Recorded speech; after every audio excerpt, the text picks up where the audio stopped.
Olá, meu nome é Fabiana Quelli, voltamos com a nossa trilha de letramento racial. No módulo 8, vamos falar sobre compromisso, responsabilidade e ação. Representatividade. O que é representatividade?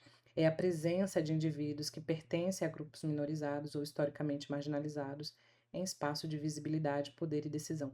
A representatividade permite que uma pessoa olhe para um cargo, uma tela de cinema ou uma cátedra universitária e se enxergue nesses espaços como algo possível, tangível. Passamos séculos com uma representação única, o homem branco, cisgênero, heterossexual e sem deficiência, sendo vendida como padrão universal. A luta pela representatividade é a luta para dizer ao mundo que esse mundo é múltiplo e que todos os outros padrões de humanidade também são válidos e são excelentes. A representatividade na prática, ela se externaliza na comunicação, em que pessoas negras como protagonistas, especialistas e narradores, não apenas figurantes ou em papéis de sofrimento, no marketing em campanhas durante o ano todo e não apenas em novembro, com o Novembro Negro, na liderança, ocupando cargos de chefia, diretoria, conselho, coordenação. No conteúdo, são autores negros na bibliografia, referências acadêmicas diversas, são fornecedores, a contratação de empresas lideradas por pessoas negras.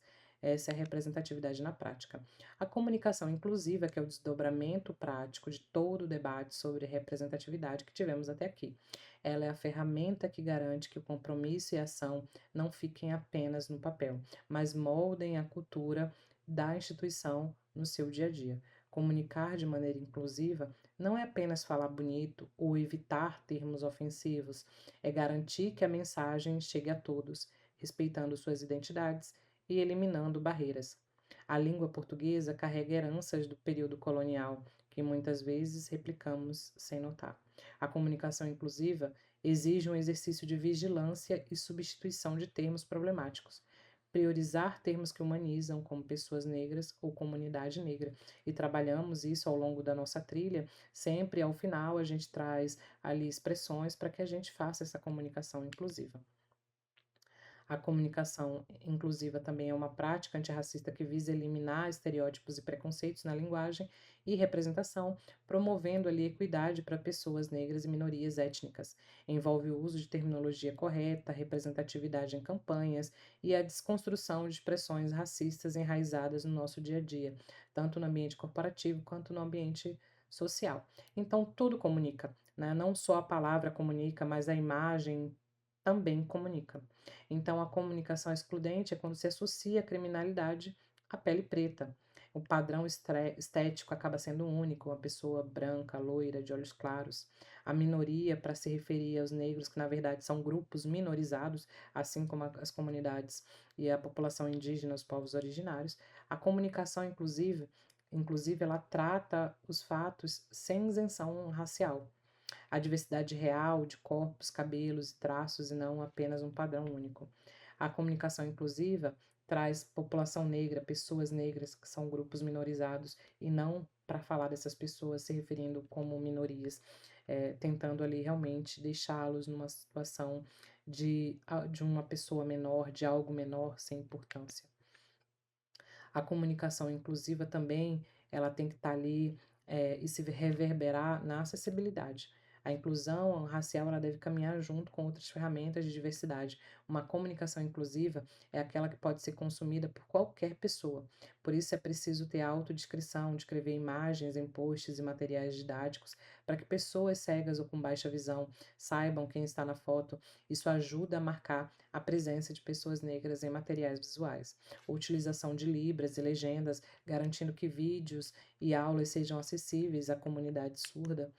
A representatividade visual genuína, a imagem ela comunica tanto quanto a palavra, a diversidade real, evitar o uso de bancos de imagem estrangeiros, onde os negros não se parecem com os brasileiros. É preciso usar fotos de alunos e professores reais da instituição, cenários de protagonismo. Na comunicação visual da escola, a pessoa negra não deve aparecer apenas recebendo ajuda ou em atividades esportivas.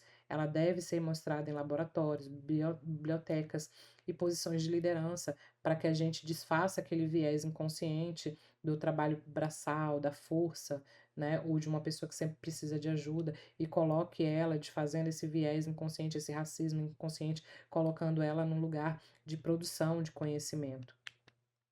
A linguagem neutra e a diversidade de gênero, a comunicação inclusiva também abrange o gênero, buscando formas de excluir mulheres, pessoas não binárias e trans. Então, o uso de coletivos. Então, em vez de falar bem-vindos, alunos, usar boas-vindas a todas as pessoas, olá, comunidade acadêmica. A neutralização, optar por palavras que não marcam gênero sempre que possível, exemplo, a coordenação em vez de os coordenadores, né? A gente precisa também ter essa diversidade, ter esse letramento em relação ao gênero, né? E esse viés inconsciente às vezes também faz com que a gente tenha essas adaptações, a gente não faça essas correções de maneira automática. Os compromissos individuais, o letramento racial ativo. Então, não espere que pessoas negras te ensinem sobre racismo. A responsabilidade de se educar é individual. Então, busque fontes, lê autores negros, assista a documentários, consuma conteúdos que fujam da bolha eurocêntrica, reconheça privilégios, entender o próprio lugar na estrutura racial ajuda a identificar quando você está ocupando um espaço que poderia ser compartilhado ou quando está silenciando alguém sem acabar percebendo, né? Nessa trilha do letramento racial, a gente trouxe aqui várias indicações de filmes, de livros, de música, justamente para que a gente tenha essa iniciativa de buscar se informar e se educar e também de reconhecer o privilégio, ainda que eu concorde que é uma situação desconfortável no primeiro momento, mas é um compromisso que em prol da justiça racial. A intervenção escuta, o comportamento individual exige coragem para romper com o silêncio cúmplice, então não se cale diante da brincadeira. Quando ouvir um comentário racista ou uma piada racista, questione. O silêncio ele é interpretado como concordância, né? E a gente viu ali que o racismo ele é tão refinado que ele também aparece nessa questão do racismo recreativo, por meio de piadas, como uma forma de minimizar o seu impacto. Pratique a escuta ativa. Quando uma pessoa negra relatar um desconforto ou um caso de racismo, não tente invalidar a experiência dela com frases como não foi bem assim, ou você está sendo sensível demais. Ouça para entender, não para responder, não tente justificar, não tente minimizar a partir de quem recebeu, de quem foi o autor, né, dessa prática racista. Amplificação de vozes, use sua influência, seja ela qual for, para abrir portas. A indicação consciente, então, se você for contratar um serviço ou indicar alguém para uma vaga, faça um esforço ativo para buscar profissionais negros qualificados, cite referências em trabalhos acadêmicos ou reuniões de trabalho, traga autores negros, especialistas negros para a mesa. Isso combate o apagamento intelectual, essa ideia de que as pessoas negras apenas falam sobre raça, racismo, né, e utilizar essas pessoas apenas para isso. As pessoas negras são capazes de falar sobre qualquer coisa que elas tenham especialização, tá? Então a gente corre o risco aí de voltar para a questão do tokenismo que a gente busca evitar. A vigilância na comunicação, então adote a comunicação inclusiva como um hábito pessoal, não apenas profissional. Essa autocorreção, policie seu vocabulário. Ao perceber que usou uma expressão de origem racista, se corrija imediatamente. A ocupação de espaço, se você for convidado para um painel ou evento onde só há pessoas brancas, questione os organizadores sobre a ausência de diversidade antes mesmo de aceitar. Os compromissos coletivos na sala de aula a gente pode ter uma ação ali de cobrar bibliografia diversa dos professores, ter ali um espaço de grupo de estudo que garanta diversidade nas referências, e nos eventos exigir palestrantes negros e indígenas, na representação apoiar chapas diversas no DCE e nos centros acadêmicos, e na questão do acolhimento, criar grupos de apoio para estudantes negros para incentivar principalmente a sua permanência nesses espaços. Os compromissos coletivos no ambiente organizacional, traz ali alguns questionamentos. Onde estão os negros nos processos seletivos? Como eliminar vieses na triagem de currículos? Existe plano de carreira para pessoas negras? Há programas de mentoria e desenvolvimento? Como são tratadas as denúncias do racismo, sobre racismo, né? Existe canal seguro, eficaz? A empresa fala sobre diversidade o ano todo, a verba destinada para as ações afirmativas, na ocorrência do racismo, como essas pessoas são tratadas, como toda essa dinâmica é tratada dentro da empresa. Essas são as reflexões que a gente consegue tranquilamente responder até esse nosso ponto da nossa trilha de letramento. Então, a gente precisa da cultura de pertencimento e não apenas acesso. O coletivo deve garantir que pessoas negras não apenas consigam entrar, mas que elas queiram ficar e elas sejam respeitadas nesses espaços. O acolhimento estruturado, que é criar grupos de afinidade ou comitês de diversidade que tenham voz direta com a diretoria.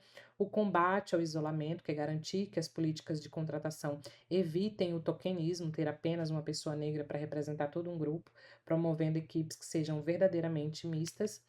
Normas de conduta coletiva. As regras do jogo devem ser claras e compartilhadas por todos. Então é preciso ter protocolos antirracistas. O coletivo estabelece que o racismo não é um problema particular, mas uma violação dos valores da organização, o que inclui processos claros de mediação e sanção.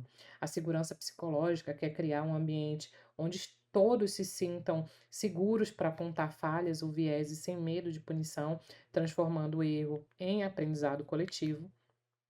A questão do orçamento, né, e recursos dedicados, investimento em formação, o grupo decide que parte do tempo de trabalho e estudo será dedicado ao letramento racial, periódico para todos, não apenas para quem se interessa pelo tema, a equidade salarial e de promoção, auditorias coletivas frequentes para garantir que pessoas negras com as mesmas competências recebam o mesmo salário e tenham as mesmas chances de promoção que seus pares, inclusive evitando com isso passivos jurídicos, como passivo trabalhista. A revisão dos processos herdados, então muitas vezes a exclusão acontece, não sempre foi assim. O coletivo precisa questionar as indicações, o networking, romper com a lógica de contratar apenas quem é amigo de amigo, o que geralmente mantém o círculo social homogêneo, que geralmente é branco. Os critérios de fit cultural, questionar se tal perfil da empresa e instituição não é apenas um código para excluir quem tem vivências, sotaques ou estéticas diferentes do padrão dominante. Quais são os desafios? Né? Os desafios principais dentro de uma organização, dentro de uma instituição, é principalmente o tokenismo. Contratar mais de uma pessoa negra por equipe, garantir condições de trabalho. Então, a gente precisa evitar o tokenismo. O racismo recreativo. Então, quando acontece, tem que sempre ter uma intervenção, explicar porque não se trata apenas de uma piada, né? E se for o caso, punir. O cansaço racial. Pessoas brancas estudem por conta própria, não sobrecarreguem colegas negros para explicar para vocês o que vocês têm acesso à internet, né? E a internet vocês conseguem buscar essas informações sem que ficar procurando ali, fazendo dessas pessoas, né, sites de busca para buscar essas informações. A performance, que é a prática consistente durante todo o ano, e combater o negacionismo com dados, fatos históricos e um letramento que seja contínuo. No nosso momento cultural, eu trouxe uma música aqui que se chama O Tributo a Martin Luther King, uma composição de Ronaldo Boscoli, Wilson Simonal e de interpretação do Simonal, né, lá em 1967. E diz assim: Sim, sou um negro de cor, meu irmão de minha cor. O que te peço é luta, sim, luta mais, que a luta está no fim. Cada negro que for, mais um negro virá, para lutar, com sangue ou não, com uma canção, também se luta, irmão. Ouvir minha voz, ó yes, luta por nós, luta negra demais. É lutar pela paz, para sermos iguais. Né? Uma canção de 1967 que exaltava ali, fazia um tributo realmente a Martin Luther King, que lutava pela segregação racial, pelo apartheid na África do Sul. Trouxe também para vocês aqui o livro da Bárbara Carini, Como Ser um Educador Antirracista, e o livro Na Minha Pele, de Lázaro Ramos. Ambos os autores são meus conterrâneos e eu fico muito feliz de recomendá-los. Muito obrigada. Até o nosso próximo e último módulo.